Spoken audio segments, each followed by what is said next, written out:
Welcome to this video. This video is about analyzing one of the best movies that has come out in recent times, and that's Christopher Nolan's Tenet. And this is purely for the people who have seen Tenet at least once. And if you are a geek like me, you would have already gone to multiple forums to understand what the whole thing about Tenet was. And you would have read online that, it is so confusing, and it is probably people can't hear things, cannot understand the timeline. It is superbly confusing. So let me tell you that they are probably right. In the first view, this movie will make Inception seem like it's a Disney story. So, what I did was I went back to watch it one more time after reading whatever I could lay my hands on to understand conceptually the premise behind the movie, and I was constantly on the lookout for hints, clues, and interesting Easter eggs that Nolan would have hidden that makes the second viewing even more interesting, and I thoroughly enjoyed it. Okay, the premise of the movie you all know, and this is going to be full of spoilers, so I don't expect anyone who has not seen it even once to be watching this video from this point onwards, because it's going to be heavy spoilers, and also people who have not seen it may not even connect with what I'm saying. But here you go. There are multiple theories online, and I have gone through almost every theory that is there on Reddit and videos, and there are many people who have done tremendous amount of work in understanding what the forward timeline and the inverted timeline, and who is the younger cat and the older Sator, and how it progresses way into future. A lot of work has already gone in.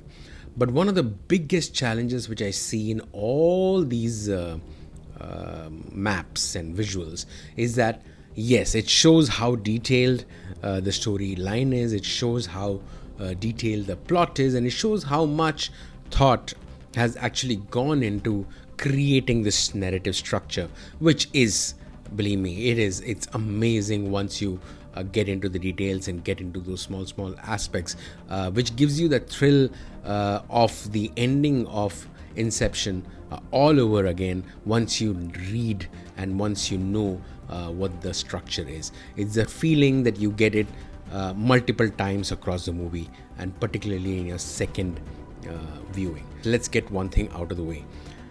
This movie is about time travel. There's no question about it. But there is a fundamental premise that we have to believe in and get in to understand this movie in a much better way, and that is the time inversion concept.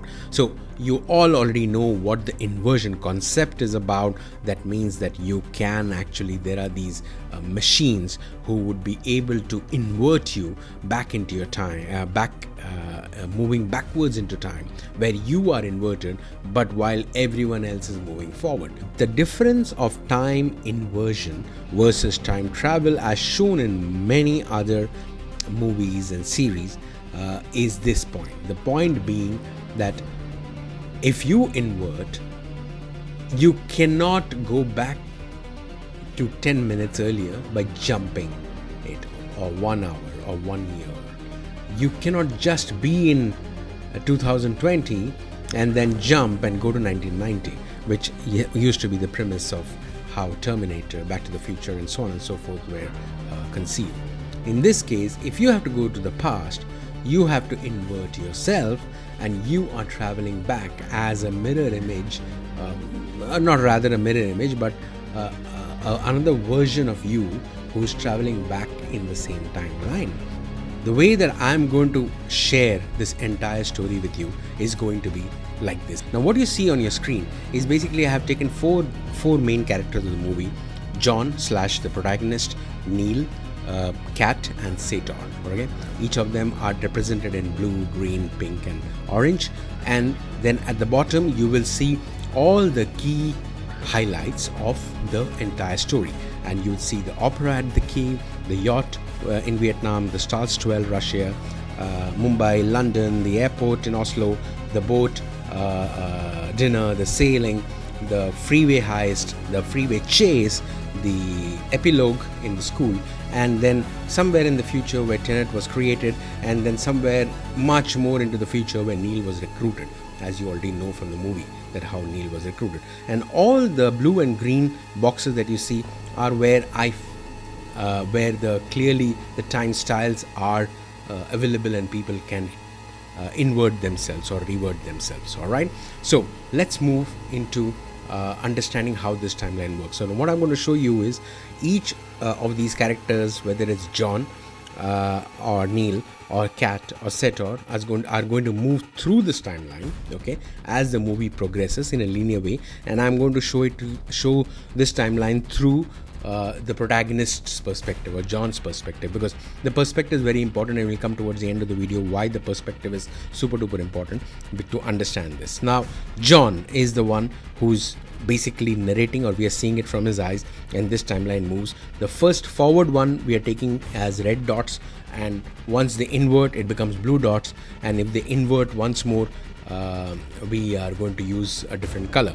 But there are many aspects in the movie where there are double inversions happening, particularly during the airport Rotas Freeport time style, and also when the Stars 12 entire battle happens. In both these sequences, what I'm going to do is, I'm not going to show you how many versions are there, because that's obviously very, very complicated, and probably it is also very difficult to show it, but I'm going to show all the key versions at this stage. Okay, so let's see how this thing moves. The first step is to see how the timeline moves. So let's look at it in one way, in one shot, how the entire timeline of the movie moves forward, at least the first part.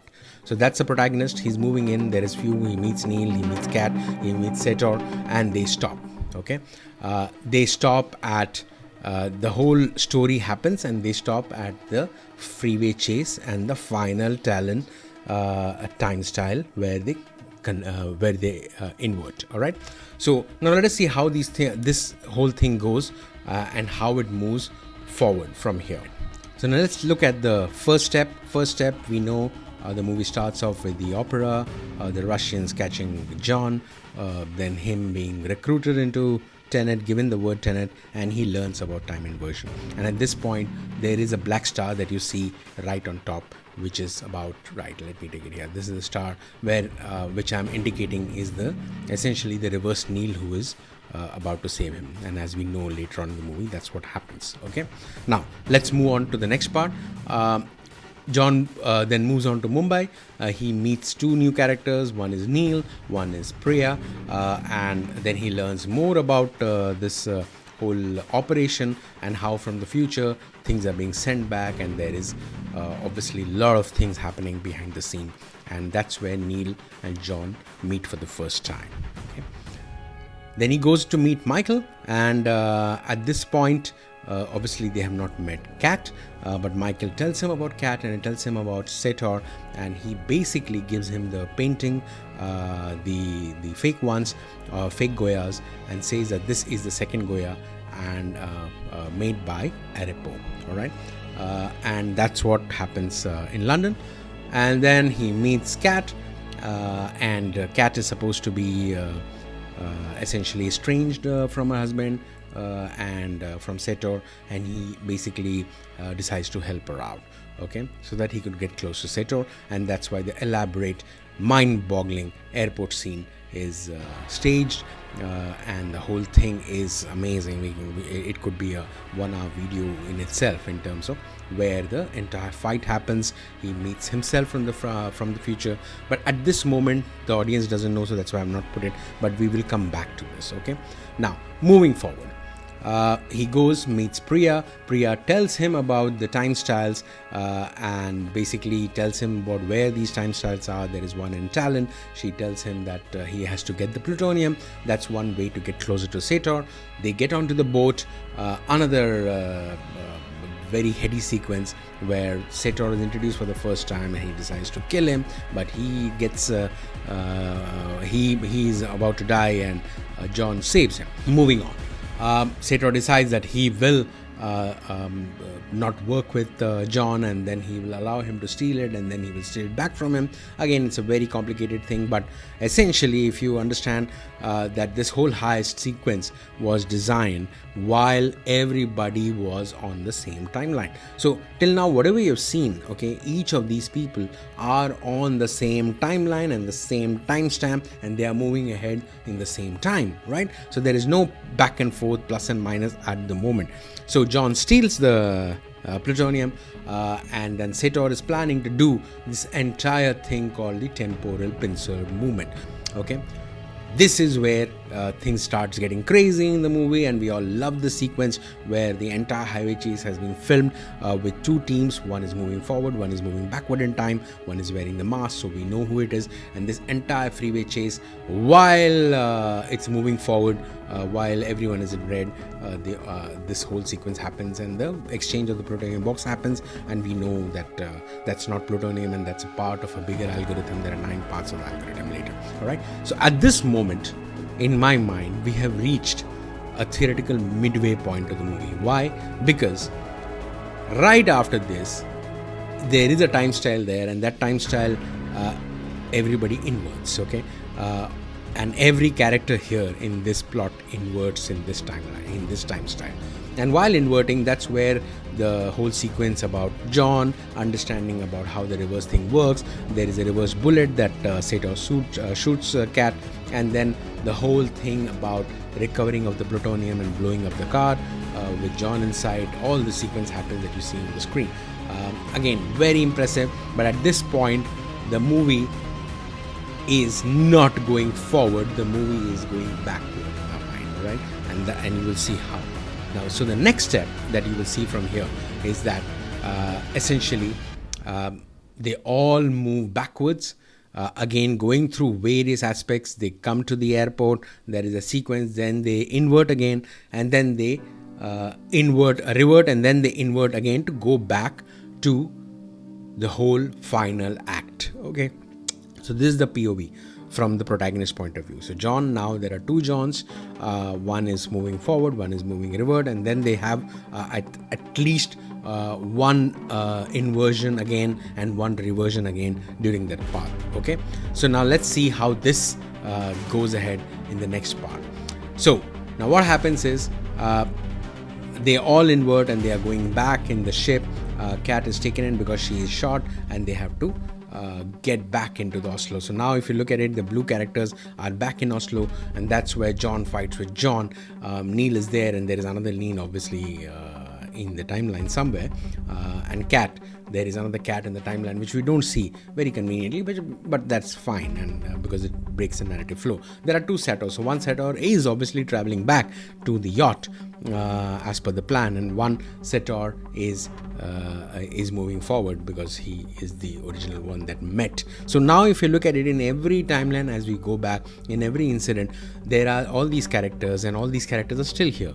There's no future, there's no past. It's exactly what is supposed to be happening right now. And in this part on the top left, you will see all the sequences that happen while we are moving in the linear way forward. So then this airport happens. Then what happens is, as they invert or revert rather in the Freeport time style, and they move forward, so John goes back to Priya to prevent her, or to ask her to not request John to go and steal the plutonium. So they move forward, and they decide, as you all are aware, that they all decide to go back to Stalsk, and at this point it has been decided that Cat will go to the yacht, and the rest of the team will go to Stalsk and do the whole operation. But this point is crucial because at this point John gives the phone to Cat, essentially to call him or leave a message for posterity, and that will come in handy very much later on. So then they get into the whole ship, which I'm assuming is on a big ship where there is a time style, and they invert back.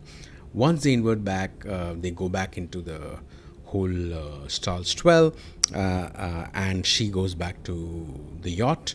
So there is a temporal pincer movement happening for the battle, and then Cat has also reverted into the other version of herself. Okay, now this is the blue one, and that's why in the next frame you would see that there is the reversion into a green version. Okay, so the whole sequence happens, and in the yacht, and Setor gets killed, and then there's this whole sequence and the whole battle wherein at the end Neil sacrifices himself, and he's the one who again saves John's life down in the hole where they are trying to bury the algorithms. Okay, so that's the next frame wherein both are dead in this timeline, but the rest are continuing into the overall timeline. So at this point, John gets to know that he was the one who has set up this whole operation, and this whole operation was a very large scale temporal pincer movement that he has initiated to essentially when he recruited Neil right in the future. All right, now I'm assuming that everyone moves ahead, the whole thing, and where red and blue, John's and Neil's and Cat, they all revert back, but John and Cat go ahead.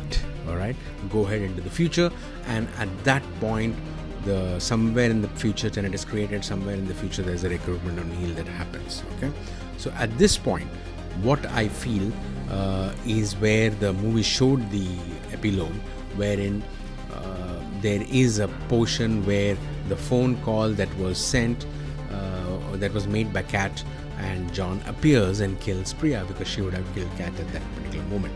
So that is the moment which a lot of debates have been happening, wherein it is very difficult to note as to when exactly in the timeline this particular sequence happens. But I am presuming, and as you can see in this flow, this happened right after the whole Talon sequence in that in a forward timeline. All right, so now the question remains at this point where Priya gets killed, but how does John come back to that one spot, that particular spot, and kills Priya? Okay, how does he know, and when does he get a call? When? Because Cat is exactly calling on that phone at that particular moment. All right, so one theory could be that this is the forward John who had gotten this information that where would Cat be when she's making the call somewhere earlier in the timeline, or it could be that somebody has passed the information in the future and he has inverted back. All right, and we'll come back to that so a little while later. That's one of the mysteries I thought was very, very critical. So after that event, everything is hunky-dory. John and Cat move ahead into the future, and Tenet is created at some point by John, and Cat are in two different timelines with Max. And then in the future, there is the recruitment of Neil. Now here is where things get a little trippy.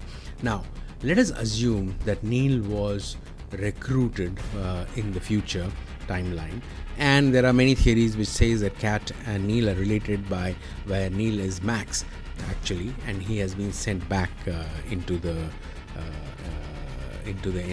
past, or inverted through past to save his mother essentially. So that theory actually holds very good if we look at it from Neil's point of view. Now let us look at the entire timeline from the point of view of Neil. So this is where things get really trippy, and let's take hypothetically that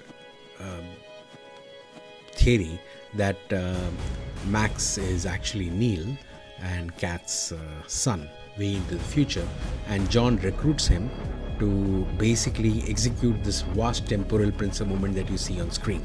But if we look at the entire sequence from Neil's perspective, then essentially the story starts right at the time when he's recruited by John and sent back into the whole inverted timeline, and he has been spending a lot of time inverted.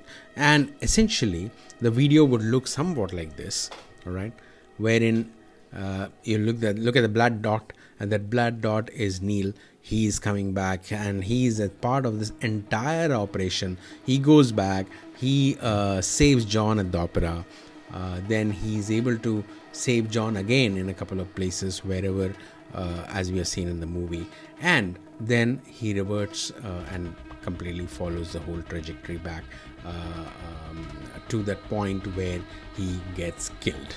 Okay, now the whole aspect of this is that probably this particular call was the whole phone was with Neil, and the call was made to Neil, and Neil was supposed to pass on this information to John, which he did, and John in his forward timeline managed to be at the place where Priya was supposed to be killing Kat, and Neil saved Kat again, and John saved Kat again, because it is very critical that Kat is saved so that Neil exists. But overall, if you look at this overall flow of timeline that you just saw, everything starts at a particular point and everything ends at this particular point in the movie.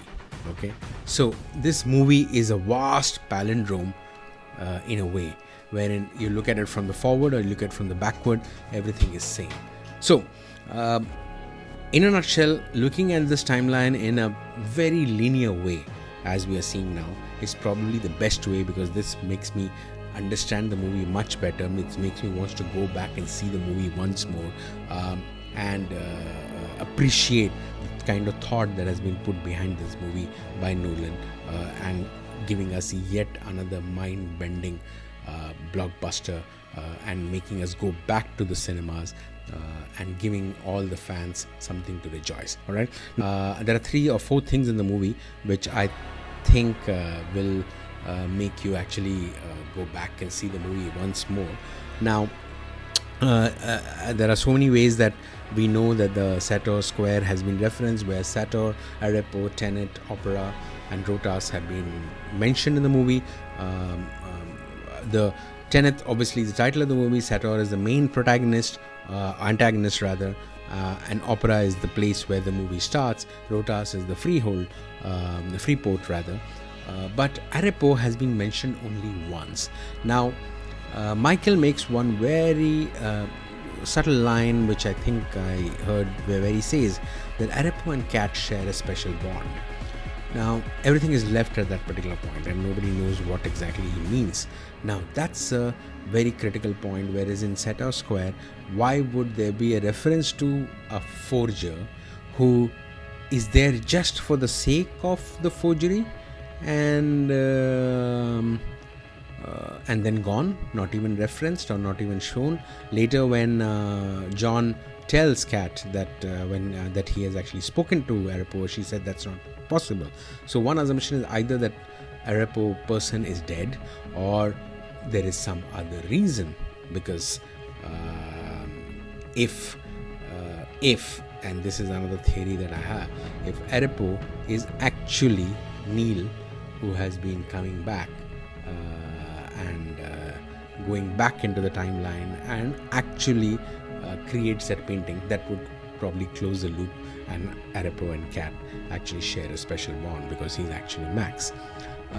Second, there is a point wherein Sator, after the whole boating and sailing incident, he says that you think that she tried to kill me, and this was very weird to me, because obviously from the movie and from the scene it was very clear that she tried to kill him, but he was asking it as a very rhetorical question, wherein you think she tried to kill me. Now this brings me to another possibility, wherein the Sator that we see on the boat is actually somebody who is actually on the way, who's in the inverted sator probably, or there is some other way wherein at that point he already knew that he is that she's going to kill him. Now that is a very, very weird thought, because his whole idea was to actually get himself killed anyhow, but only the timing was not right. So this is one loose end which I don't know how or what it exactly means. If anybody knows, then we can discuss it. And the last bit, which basically is my theory about how did John come to that spot. So the theory that I have is because John, or protagonist, when he's killing Priya, right before that he mentions that both you and the protagonist were working for me. So he's referring to himself as the protagonist, and he's referring to himself in the third person. Now this is very weird, and this is probably only right if this in this chart, the John that actually kills Priya and Kat in that sequence is actually the one who actually reversed himself from the future and came back to that time. That is the only way that this makes sense. So probably this line, the last line, both you and the protagonist are working for me, because he's the mastermind behind the long temporal pincer movement that has happened. I'm sure that there are many theories that are floating around, but as far as I'm concerned, the one timeline that you see in front of you is probably the most simplest and the most easy to comprehend timeline that can be built for a movie which starts at the same point that it ends in, and it's probably a full-fledged palindrome right from the start to the end, and that's the beauty of this movie. So let me know how you like this video, and let's discuss in case there are any other questions and queries on this. Thank you.